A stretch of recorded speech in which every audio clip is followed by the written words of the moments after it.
कुछ गांवों में बहुत ही अजीब सी बातें हो रही थीं, कुछ भूत प्रेत और आत्माओं की। खासकर यह बात कमलपुर गांव की है, जहां एक अजीब सी औरत हर पूर्णिमा की रात प्रकट होती थी। लोग कहते थे कि वह चूड़ियां बेचने आती है। कोई नहीं जानता था कि वह कहां से आती थी और कहां चली जाती थी। यह बहुत रहस्यमयी था। आज भी पूर्णिमा की रात है। कितना सुंदर चांद निकला है।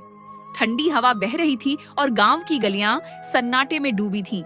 तभी गांव के चौक पर एक धीमी धीमी आवाज गूंजने लगी, चूड़ियां ले लो, सुहाग की निशानी, चमकती चूड़ियां। आकाश, जो गांव का सबसे निडर युवक था, अक्सर अपने दोस्तों के साथ देर रात तक बाहर रहता था। उस रात भी वह अपने दोस्तों के साथ चौपाल पर बैठा था। वह उस औरत की कहानियों को महज अफवाह मानता था।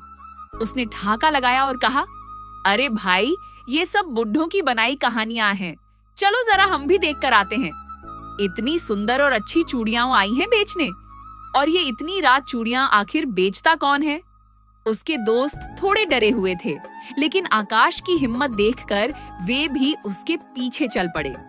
गांव के चौक पर पहुंचकर उन्होंने देखा कि एक दुबली पतली औरत सफेद साड़ी पहने सिर झुकाए बैठी थी। उसका चेहरा ढका हुआ था और वह लकड़ी की एक टोकरी में रंग बिरंगी चूड़ियां रखे बैठी थी। ओ चूड़ियां बेचने वाली, ये सुहाग की चूड़ियां हमें भी दिखा जरा। देखें तो तेरी चूड़ियां सच में अच्छी हैं या बस नाम की हैं? ने धीरे से सिर उठाया। वह धीमे स्वर में बोली, हर किसी के नसीब में ये चूड़ियां नहीं होती, लेकिन तुम्हें चाहिए तो ले लो। अच्छा, ऐसा भी है क्या? चलो, तुम अब इतने प्यार से बोल रही हो तो मैं भी ले ही लेता हूँ कुछ चूड़ियां। इधर लाओ टोकरी। 2-3 तरह की चूड़ियां देखने के बाद उसकी नजर एक हरी चूड़ी पर पड़ती है और वह एक हरी चूड़ी उठा लेता है। ये कितने की है चुड़ैल?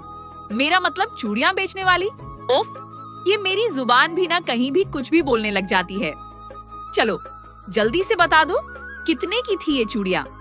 तभी वह औरत उसको घूर कर देखती है और फिर हल्की सी मुस्कान देते हुए बोलती है, कोई बात नहीं साहब, गलती इंसानों से ही होती है। वैसे इसका मूल्य तो तुम्हें कल पता चलेगा। आकाश ने पैसे उसकी ओर बढ़ाए, लेकिन जैसे ही उसके हाथ औरत के हाथ से छुए, उसे एक ठंडी सनसनाहट महसूस हुई। ऐसा लगा जैसे बर्फ के टुकड़े पर हाथ रख दिया हो। उसने झट से हाथ खींच लिया, लेकिन हरी चूड़ी पहले ही उसकी कलाई में आ चुकी थी। आकाश के दोस्तों ने जब आकाश के हाथ में चूड़ियां देखी तो वे बहुत डर गए, क्योंकि आकाश ने वह चूड़ियां अपनी माँ के लिए ली थीं। आकाश के दोस्त डर कर बोलने लगे, चल भाई आकाश, ये जगह अच्छी नहीं लग रही। तुझे मजाक करना था, तूने वो कर लिया, अब डर लग रहा है। हाँ भाई, सही बोल रहा है, यहाँ कुछ अजीब लग रहा है। अरे डरपोकों, देखो, मुझे नहीं पता था तुम इतने डरपोक हो। देखो, कुछ नहीं हुआ, ये सब बकवास है। तुम इससे क्यों डर रहे हो? हम घर जा रहे हैं। तुझे चलना है तो चल, क्योंकि यहाँ अब कोई नहीं रुकेगा। अच्छा चलो, घर चलते हैं। गुस्सा मत करो, मैं भी चल रहा हूँ घर तुम लोगों के साथ। हाँ, अब चुपचाप सब अपने घर जाकर आराम करो। आज के लिए बहुत हुआ यह सब। इसके बाद आकाश और उसके दोस्त अपने अपने घर चले गए। आकाश की माँ बाहर आई तो उन्होंने उसकी कलाई में बंधी हरी चूड़ियां देखी और घबराकर पीछे हट गईं। आकाश, ये तूने कहां से हरी चूड़ियां ले ली और तूने ये चूड़ियां क्यों पहन रखी हैं? माँ, ये मैंने आपके लिए ही लिया था, लेकिन पता नहीं कैसे ये मेरे हाथ में आ गई। अभी तो नींद आ रही है, लेकिन कल सुबह मैं इन्हें उतार दूंगा, तब आप ले लेना। ये तूने उस औरत से लिया है जो पूर्णिमा की रात को निकलती है चूड़ियां बेचने? हाँ माँ, वहीं से लाया हूँ। बेटा, ये चूड़ी इसे फेंक दे अभी के अभी, ये बहुत अशुभ है। इसको खुद से दूर कर दे बेटा।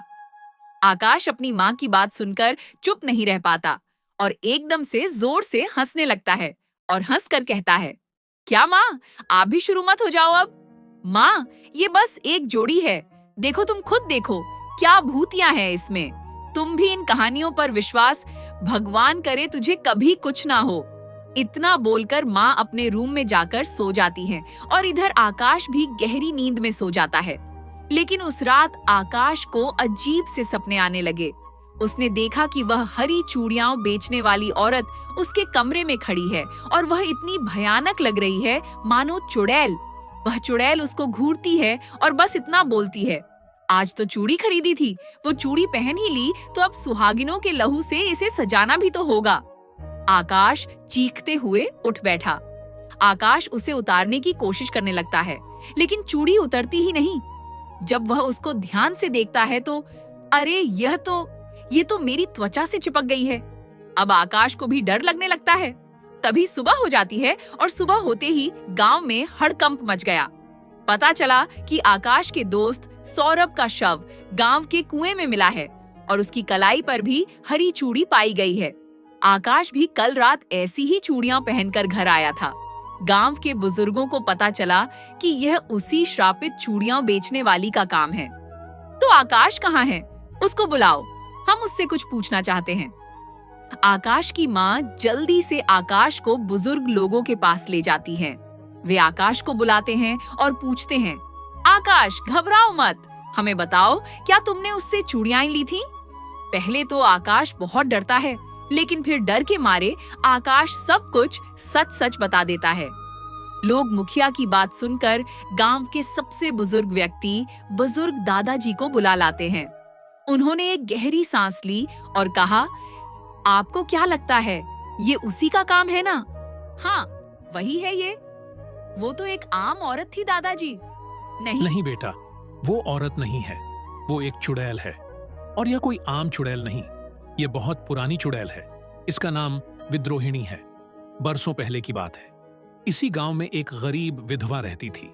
वो चूड़ियां बेचकर अपना गुजारा करती थी, लेकिन गांव के कुछ दुष्ट लोगों ने उसकी सारी चूड़ियां तोड़ दी। जब तक वह आवाज उठाती, उन दुष्ट लोगों ने उसे डायन कहकर जला दिया। लेकिन मरने से पहले उसने श्राप दिया कि जब भी मैं पूर्णिमा की रात को आऊंगी और जो उसकी चूड़ियां पहनेगा या उसका मजाक बनाने में साथ देगा, उसकी मृत्यु निश्चित होगी। गांव के लोगों ने तय किया कि पूर्णिमा की रात वे चुड़ैल का अंत करेंगे। वे सब गांव के चौक पर इकट्ठे हुए और हनुमान मंदिर में अखंड ज्योति जलाई। जैसे ही रात बढ़ी, हवा तेज हो गई और फिर वही जैसा उन्होंने सोचा था, ठीक वैसा ही हुआ। रात होते ही आवाज आने लगी, चूड़ियां ले लो, सुहाग की चूड़ियां, रंग बिरंगी चूड़ियां, अच्छी अच्छी प्यारी प्यारी कांच की चूड़ियां। तभी सारे गांव वाले मिलकर तेज तेज हनुमान चालीसा का पाठ करने लग जाते हैं। तभी अचानक हवा और आंधी के झोंके के साथ वो चुड़ैल प्रकट होती है। उसकी आंखें अंगारों की तरह जल रही होती हैं। वह गुस्से में चीखी, मुझे कोई नहीं रोक सकता, जिसने मेरी चूड़ियां ली वो मरेगा और अब इस आकाश की बारी है, मैं इसको कतई नहीं छोड़ूंगी। वह आकाश की तरफ बढ़ती है। तभी बुजुर्ग दादाजी उस पर भगवान हनुमान का सिंदूर फेंकते हैं, जिसे डालते ही चुड़ैल चिल्लाने लगती है, तेरा समय पूरा हो चुका है विद्रोहिणी, अपने पापों की सजा भुगत और इस गांव को छोड़ दे। नहीं, बुजुर्ग दादाजी चुड़ैल पर और सिंदूर फेंकते हैं। जैसे जैसे वह सिंदूर चुड़ैल पर पड़ता है, वह दर्द से चीखने लग जाती है और उसका शरीर जलने लग जाता है और कुछ ही पलों में वह राख में बदल जाती है। आकाश की कलाई से चूड़ी टूटकर जमीन पर गिर जाती है और फूट जाती है और साथ ही वह धुएं में बदल जाती है। गांव वाले राहत की सांस लेते हैं। उसके बाद गांव में कभी भी चुड़ैल नहीं आती। लेकिन लोग आज भी पूर्णिमा की रात चौक पर जाने से डरते हैं और कहते हैं, अगर ध्यान से सुना जाए तो हवा में अब भी एक धीमी सी आवाज गूंजती है, चूड़ियां ले लो, सुहाग की चूड़ियां।